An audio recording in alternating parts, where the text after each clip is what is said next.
अब आजको पालोमा हामी सिप शिक्षणको प्रयोजनमा सुनाई सिप शिक्षण प्रयोजन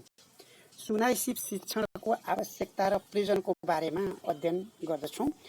जसमा अब सुनाई सिप शिक्षणको आवश्यकता वा प्रयोजन भन्ने बित्तिकै के बुझ्नुपर्छ भने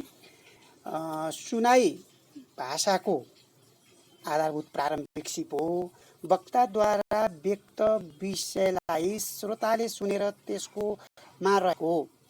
अर्थबोध गर्न सक्नु नै सुनाई भनिन्छ। सुनाई शिक्षण अरूद्वारा व्यक्त गरिएका विषयवस्तु सुनेर अर्थबोध गर्न सक्ने क्षमता विकासमा केन्द्रित हुनुपर्छ,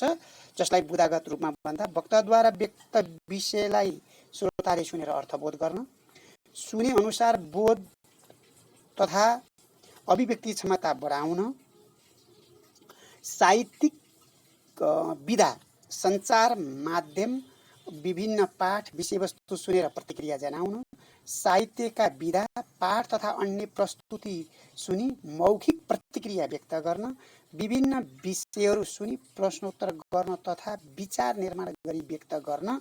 वक्तृता संवाद छलफल जस्ता अभिव्यक्तिहरू सुनेर विचार पहिचान गर्न, मौखिक पाठ तथा प्रस्तुति सुनी आफ्नै शब्दमा मुख्य कुरा भन्न, भाषाको प्रयोजनपरक भेदका आधारमा अर्थबोध गर्न आदि सुनाई सिपको आवश्यकता तथा प्रयोजन रहेको छ भन्ने कुरा सम्झनुपर्छ। त्यस्तै बोलाइ सिप शिक्षणको आवश्यकता तथा प्रयोजनमा सुनाई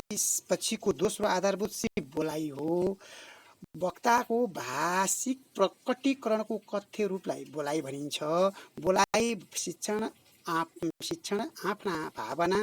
अनि गएर विचार तथा अनुभवहरू व्यक्त गर्न सक्ने क्षमता विकासमा केन्द्रित हुनुपर्छ। त्यसो भए बोलाइ सिप शिक्षणको आवश्यकतालाई बुदागत रूपमा भन्दा आफ्ना भावना विचार तथा अनुभवहरू व्यक्त गर्न सक्ने क्षमता विकास गर्न यसको आवश्यकता छ भन्ने बुझ्नु पर्यो। शब्द र वाक्यहरूका प्रयुक्त स्वर र व्यञ्जन वर्णहरू पहिल्यै उच्चारण गर्न, शब्दहरूको शुद्ध र स्पष्ट उच्चारण गर्न। त्यस्तै 4 नम्बर बुदामा साहित्यिक विधा सञ्चार माध्यम विभिन्न पाठ विषयहरू सुनेर प्रतिक्रिया जनाउन,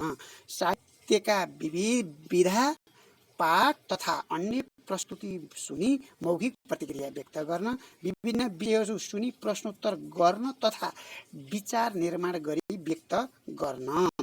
मौखिक पाठ तथा प्रस्तुति सुनी आफ्नै शब्दमा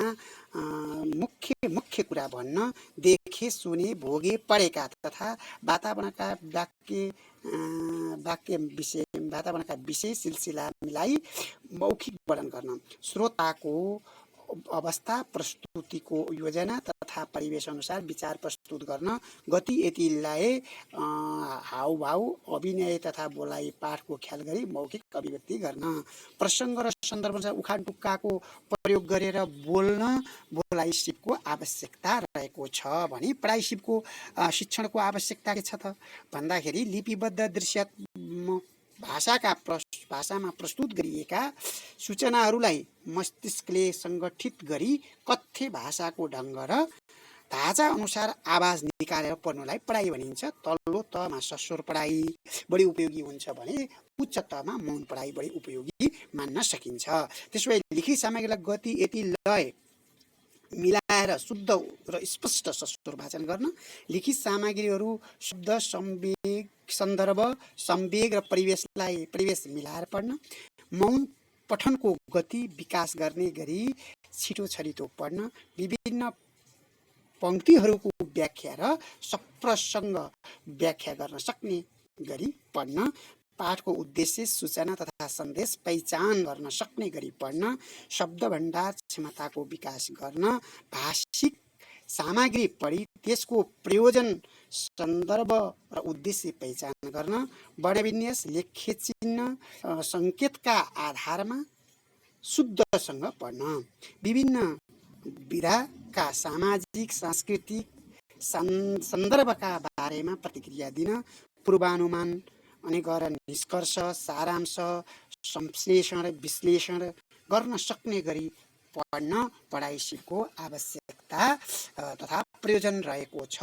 भन्ने कुरा भाइ बहिनीहरूले सम्झनु पर्दछ। त्यसो भए लेखाइ सिप शिक्षणको आवश्यकता तथा प्रयोजन के छ त भन्ने कुरामा पनि त्यस्तै गरी विचार गर्दा लेखाइ भाषाको उत्तरवर्ती सिप हो। आफ्ना भावना, विचार, अनुभव तथा अनुभूतिहरूलाई लिपिबद्ध भाषामा व्यक्त गर्नुलाई लेखाइ भनिन्छ। वक्ताको भाषिक प्रकटीकरणको लेख्य रूपलाई लेखाइ भनिन्छ। त्यसो भए यसलाई शिक्षण सिकाइ क्रियाकलापको महत्त्वपूर्ण अङ्ग मानिन्छ।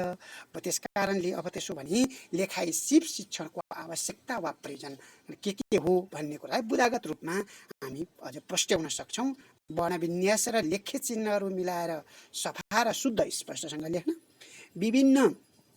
प्रकारका सूचना सङ्कलन गरी तिनको सङ्गठन र संश्लेषण गरी लेख्न, लेखिएका सामग्रीको सम्पादन र परिष्कार तथा पुनः परिष्कार गरी लेख्न, कुनै पनि विषयमा भावपूर्ण प्रभावकारी अनुच्छेद रचना गर्न, अर्थपूर्ण पनि बनाउनु पर्ने हुन्छ रचना, देखे सुने भोगे पढेका तथा वातावरणका विषयमा सिलसिला मिलाएर लिखित वर्णन गर्न, पढेका विषयका मुख्य बुदा टिप्पण गर्न तथा सारांश लेख्न लेखाइ सिपको आवश्यकता रहेको छ। त्यस्तै विशिष्ट पंक्तिको व्याख्या तथा प्रसङ्ग पनि व्याख्या गर्न, व्यावहारिक तथा सृजनात्मक लेखन सिपको विकास गर्न, प्रयोजनपरक क्षेत्रका विविध शब्द तथा उखान टुक्काहरूको सान्दर्भिक प्रयोग गरी लेख्न, व्याकरणका आधारभूत नियमहरू पालन गरी लेख्ने क्षमता विकास गर्न, स्वतन्त्र विवरणात्मक, वर्णनात्मक, तार्किक, मौलिक लेखन सिपको विकास गर्न लेखाइ सिप शिक्षणको आवश्यकता रहेको छ। त्यस्तै कुनै विषयमा आलोचनात्मक सोच निर्माण गरी लेख्ने क्षमताको विकास गर्न समेत यसको आवश्यकता पर्दछ। त्यसै कारणले लेखाइ सिप शिक्षणका आवश्यकतालाई यिनै बुदाका आधारमा सम्झनु उपयुक्त होला। त्यसकारणले अब अरू बाँकी भाषिक सिप शिक्षणका क्रियाकलापहरूलाई बाँकी अर्को क्लासमा छलफल गरौँला।